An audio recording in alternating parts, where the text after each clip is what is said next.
सतगुरु महाराज की जय हो। ओ रामचंद्र भगवान की जय हो। तो सुनिए, बहुत ही सुंदर भजन है कि जब किसी राम भजन या कहीं कथा भागवत हो रही होती है तो नींद सबसे ज्यादा आती है। हाँ जी।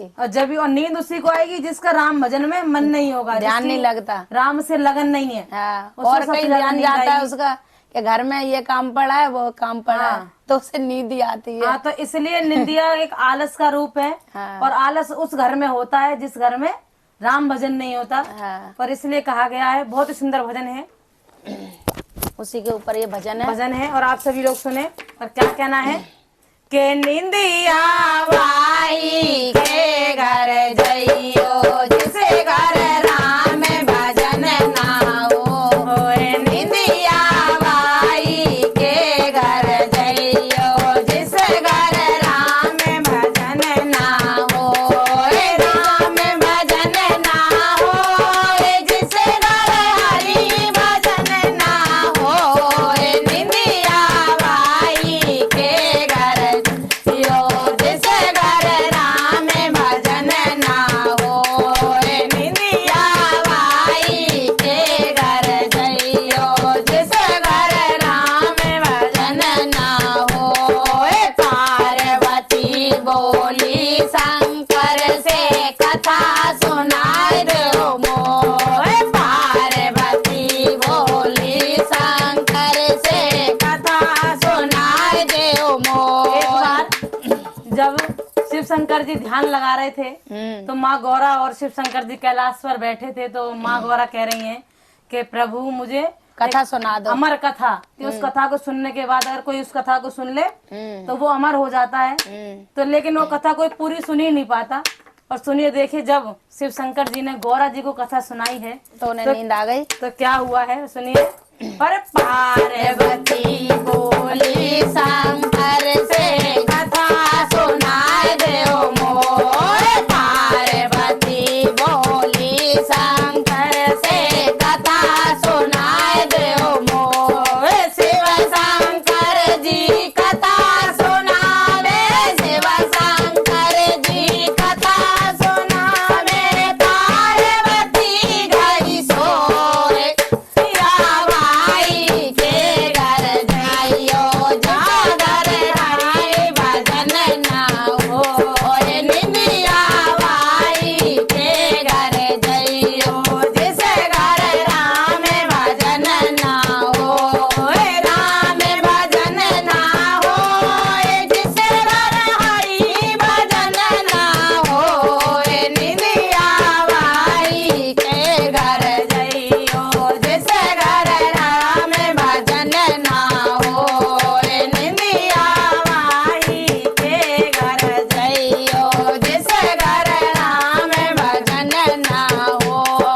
या जागे कोई रोगी दोगी, या जागे कोई चोर, या जागे कोई रोगी दोगी, या जागे कोई चोर, या जागे कोई रोगी दोगी, या जागे कोई चोर, या जागे कोई संत महात्मा, या जागे कोई संत महात्मा लगी राम से डोर। निंदिया भाई के घर जइयो जिसे घर राम भजन ना हो।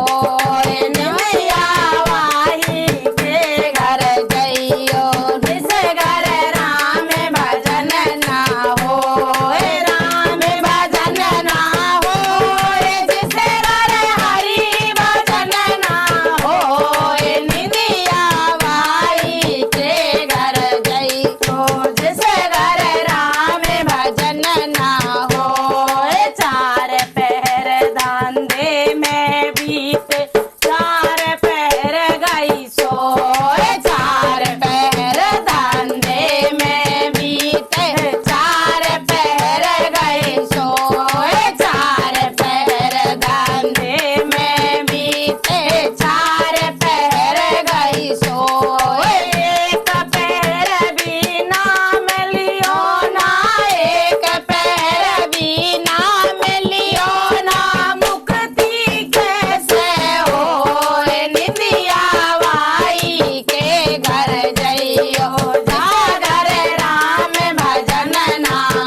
रामचंद्र भगवान की जय हो।